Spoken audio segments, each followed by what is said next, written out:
Hey everybody, welcome back to Wine Up TV. I'm your host Wayne, here with Ned, who took over the whole Basel program about 7 or 8 months ago. So when we come back, he's going to tell you about all the wines he never made, but we're going to talk about how good these wines are. See you in a second.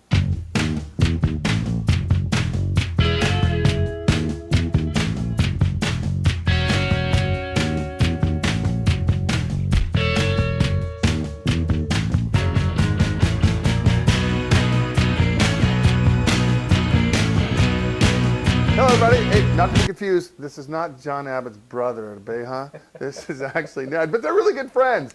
I happened to be at the Walla Walla Taste of Walla Walla, Portland the other day, and it was great to meet you and to see some old friends from the past year or so. And Ned, thanks a lot for coming on. This guy's a real interesting cat, by the way. Just talking to him and his journey, how he got from, you know, we all have passions in life, how we get from one place to another. And, you know, it's just great to have you sitting here and to be able to listen to some of your stories, for starters. But you took over the Basel program 2011. So you were thrown into one of the coldest vintages in record memory, pretty much. So tell us a little bit about who you are, a little bit about your, you know, your views and your foresight into Basel moving forward, and about your passion. Yeah, well, you know, I came into the wine business from the restaurant side, from the food side. So for me, wine is about that sort of marriage between you know, having good food, good friends, laughter, song and dance, and the whole package, not just about the wine itself. And I think that one of the fortunate things about coming into the Basel program that I get to have is the backbone of all the Basel wines throughout the years since they started in 2001 with the different winemakers that they've had moving through is the quality of the fruit. So it's all estate grown fruit. We manage our own vineyards. We own the land. So we've got some really good quality fruit, and that's what makes the wines. And I think that's also going to be the consistency throughout the wines, even from a few different winemakers. So I've inherited some really good wines here. And you know, my goal is to refine them a little bit and take them to that next level, and really keep that style that is a really solid food wine. You know, good acid, good, more traditional balance, more classical proportioned wines that really just scream, you know, eat some food with me and let's have a good time. Awesome. All right, so moving forward, 2011, pretty much the same portfolio.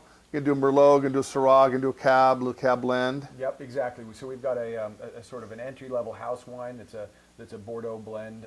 That's the Claret. That's the Claret. Okay. And that's a Bordeaux varietal blend that's you know, that's really approachable and at a pretty attractive price point. And then we've got what we call our estate series or our estate tier wines, which are all line priced out at the same price, which is around $28 retail. And that is the Estate Syrah, the Estate Cab, the Estate Merlot, and those are 100% varietal, so 100% Syrah, and those are all from our estate vineyards.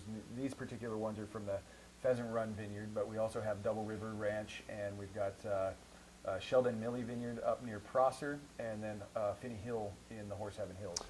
And so even though it might be a blend of Syrah, it's going to be 100% Syrah from those vineyards. So your philosophy with wine, and what's cool about talking to all these guys that I do, just getting your take on stuff. Are you a big fan of 100% varietals, or do you like to do any blending? Well, I do like to do blending because I think that you can balance a wine if you put a little blend in there. These particular ones showed so well as 100%, but I'm not afraid to put a little Merlot in with a Cab or a little Cab in with a Syrah if it's going to make the wine itself better. It's neat how it kind of tweaks a wine, isn't it? Yeah. Just adding a little bit. Well, and like the Claret we were talking about, it's Bordeaux varietals. It's supposed to be a Bordeaux blend. It's got 3% Syrah in it because without the Syrah, it was a little flat in the mid palate. Put that Syrah in there, and it's just 3%. But you put only that in 3%. there, Yeah, I know. and it just rounds out the mouthfeel. It's a trip. It just makes the whole thing pop. So, you know, for me, I want to make the best wine I can possibly make, and if I try and be a purist if I can, but Sure. you know, if it's going to make a better wine by sneaking in a splash or two of something else, I'm going to do it every time. You've got a solid foundation. You kind of apprentice under John at Abeja. Yeah, I was. And guys, Abeja's he's just a rock star. And the cool thing about all these guys from Walla Walla is they get it. They're there to help each other out. There's no big attitudes. There's no bullshit, and I love that. The fact that if something's stuck, you can call somebody up, say, dude, this one I'm having a problem with. Do you have your insight? What can you tell me about it? And if people here in the Willamette Valley would get that, I think it'd be wonderful. But again, it's about being a bunch of youngsters, and you're relatively young, and to be able to apprentice under John and learn so much from him, I'm sure. Yeah, absolutely. I mean, he taught me everything I know about winemaking. I owe him a great deal in my career. That's awesome. I studied at Oregon State and got the science and the sort of the book knowledge and the foundation for understanding what I was doing. But John taught me how to do it, and he's my mentor and my friend, and I owe him a lot. That's awesome. But you're right. Walla Walla is very much like that. It's a small town, and we all share the same passion. So it's and there's also all kinds of levels. There's guys that really have a great science foundation and really know what they're doing on a microbiological or biochemistry level. And then there's guys that are really good at marketing that could help those science guys out with some things. And the science guy, we just help each other out. That's awesome. The idea is the higher the tides is, the higher all the boats float. So excellent. That's a great analogy. What are we going to start with here? Let's start with the Syrah. All right, let's do it. Start with the Syrah, and like I said, it's 100% Syrah. This one, single vineyard, all from our Pheasant Run vineyard. So it is a blend of a few different blocks of Syrah from that vineyard. Okay. But I think a nice balance of fruit and oak, and the acid's right there. So it's Pheasant Run. How big's that vineyard? About 30 acres. All right. 27 acres, I think. Not huge. 27 planted, not huge. No, and most of our vineyards are about that, 27 to 35 acres, and that's why we spread them out. We do about 7,000 cases. All right, 2007, warm vintage. 2007 was a great vintage. It was a great really vintage. good. 2007, 2008, really good vintages. So probably 02, 05, 07, and 08 were the top 4 vintages of that decade.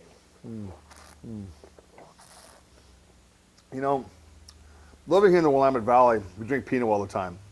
And the wines are seamless, very vintage driven.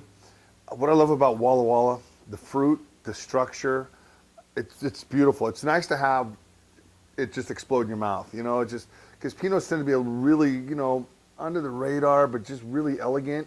And these are just like very masculine wines. Yeah. And this is beautiful right here. What's the retail on this vintage? About 28, 29. Okay. You said about all these pretty much? For these 3 estate, Okay. estate series, yeah. Yeah, and you talk about that just explosion in your mouth. It's one of the neat things about Eastern Washington that we get such hot days in the summertime, so we can get some really good grape ripening weather, but really cold nights because it's this desert out It's that acid and could really build the it. cold nights hold in the acid, and it's that acid that helps us be able to pack layers of structure and tannin and fruit on there, but the acid really holds it together and keeps it balanced. Awesome. Fun stuff. All right, Merriment. Merriment. Talk to me Let's about do that Merriment. last. Okay, we'll do that. All right. Yeah, let's go the Merlot next. Okay. Sorry, I didn't put them in order. That's okay. No Put 'em in worries. order. Right there. Nothing's out of order here. All right. This is just a show. What do people care? Just watching us drink. All right. So a little bit of Merlot for you there. Again, another one of the estate Merlots. 100%, this one. And I think as far as Merlot goes, sometimes Merlot can be a little thin, a little watery, and that's why it might have gotten a bad reputation in some of the... Sideways loved it. Right, I mean, it just made the Merlot sales soar. exactly. But What I think our Eastern Washington Merlots that people from California come up and they taste it and they're like, "You got to be kidding me! Where's that structure coming from?" And our Merlots, they're not thin, they're not watery. You get all that bright fruit that You do. that the California wines get, but you also have that backbone, that structure that's there, and you can have some tannins on there. What I like a big wine. What I like about this Merlot, it's a little earthy and it's got some green bell pepper, just a little slightness, and that's very characteristic of Merlot, But it's real pleasant, and man, I've had so many California Merlots that have just missed the mark. I don't know if they don't concentrate it enough. I don't know if they, I don't know what it takes to make just a Merlot that pops out. And when you look at like Chateau Petrus, it's 95% Merlot and 5% Cab Sauv on a pretty consistent basis. And look at how well aged that Merlot can be. Right.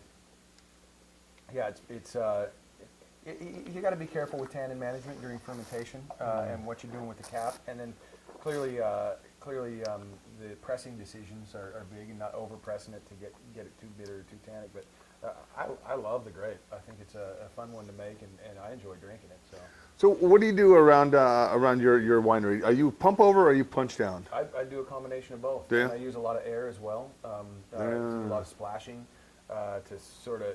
I want to have big tannins, but I want to have them isomerized or put together in long chains. So I want to have them big tannins, but soft and smooth and supple and velvety at the same time. So I use a lot of air during fermentation to get that. There you go. And it's also healthy for the yeast to have a lot of air. They need the air for building their cell walls and structures, so that's coming from the science background. Yeah, all that stuff. Yeah. You know, it's pretty amazing. You know, most people, you go to the shelf, you go, fuck, cool label, man. You go home, you drink it, and just what goes into a bottle of wine would blow most people away if they just understood the science and all the background. You know, what kind of oak are you going to use? What are you going to use? What kind of yeast and how much, the temperature, technique. There's so much that goes into making a bottle of wine, and I just try to keep it easy for you guys out there. All right, next is the cab. The cab. The estate cab. Oh, there we go. And We're all this is- twisted around. This 07 is showing great right now. Really a nice wine. I think it's opening up and being really generous with its aromas, and fun wine for me to be drinking right now. Where's that steak? Right. I need a hunk of meat with this Yeah. thing. And again, I think it's the quality of the fruit. At the end of the day, my job is to just not mess it up.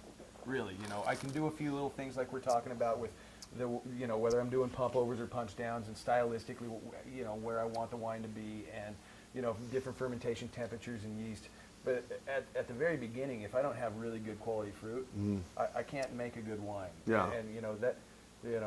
Ron Coleman at Tamarac's got these hats made up that I love them, and everybody in Walla Walla is wearing them now. And on the hat, it just says, "It's the fruit, stupid." I mean, come on, it's the fruit. He's the same cat.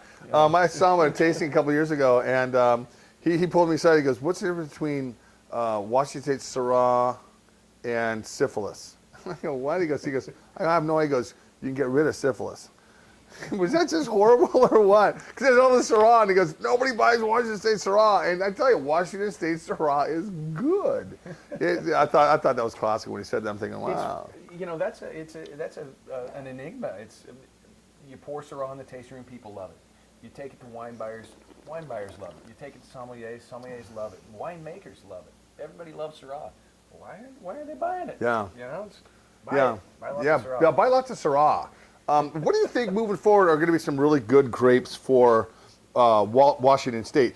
People start, they're planting Sangiovese, they're off the cusp and trying to plant everything. Yeah, except Pinot. Actually, Sangiovese I think is going to be an up and comer. There's some really good Cab Sangio blends coming out of Walla Walla and Eastern Washington right now that are really fun to drink, and I'm enjoying them. And then I do think Malbec's going to come in there. We're growing some really good Malbec, and the reason it hasn't come onto the scene earlier is because some of these vineyards were not planted that long ago, and you got to have some age on a vineyard before it really starts producing good quality fruit. About 7 years or more vineyard age until the fruit is really balanced in that. So we're starting to see some of the Malbec that was planted 7-10 years ago that's now able to make standalone Malbec wines, and they're spicy and fruity and rustic and great barbecue type wines. And I think we're going to see some pretty good styles of Malbec coming out of Eastern Washington soon. How about Grenache and Mourvedre? Grenache, yeah, if you can find a hot spot. I know you need a hot spot, don't you? Like Sean Boyd's making a great southern blend with Grenache Syrah. Very nice. That's for Roti Cellars, and it's killer. Yeah. I love drinking it. Yeah, he's a great winemaker. Yeah, and that his label with big R, Yeah. I love that. No, it's all about marketing. It's all about putting great juice in the bottle. And I think one thing with Walla Walla is they just know how to get things done. All right, let's get on to the last wine. Last but not least. Yeah, I don't think I've ever had the Merriment. So the Merriment is our flagship wine at Basel Cellars. It really is the best of the best. In any given year, we will take the best lots from our estate vineyards, the best blocks out of those lots. We'll put it together in the winery, and we usually pick the best barrel program. And then from those barrels, we'll pick the absolute best barrels out of that. and put together a small blend that's maybe 400 or 500 cases each year on any given vintage. So that's 16 or 20 barrels. That's not a lot. That's And good juice. Yeah, it's complex. There's a lot of layers there. There's a lot going on, and it really does represent the best of Basel Cellars on any vintage. Total case production, what are we looking at? 5,000 to 7,000, depending on the vintage. Okay. So we're down a little bit in 2010 and 11 Sure. because of the cold years, but on a good year like 2008, 2007, we're looking right at about 7,000. All right. $28 still on the Merriment? Or is that a No, little the bit higher Merriment end? jumps up to about 40 retail. Okay, all Yeah. right. Yeah. You know what? Worth every penny, man. This is smooth. It's complex. It's fruit driven. '07, very warm vintage. Just a beautiful wine. Well, you know, moving forward, hopefully 2012 will be a vintage, your first, really. That's going to be just all you. It's just like last year was all you. But if the weather gets a little bit warmer and the skies part and everything goes good, man, I hope you make some rockin' wines moving forward. Guys, the cool thing about what I do is I get to grow old with some of these guys. And even though I'm an old guy, I'm just, you know, it's going to be good over the next decade or two just to kind of keep an eye on you and to help you build your brand. At the end of the day, you can make all this wine, but you got to sell it. Yep. You know, so you got to really establish yourself. So anyway, Ned, you're awesome. Thank Guys, you. when we come back, we're going to have another rock star on the show. See you later.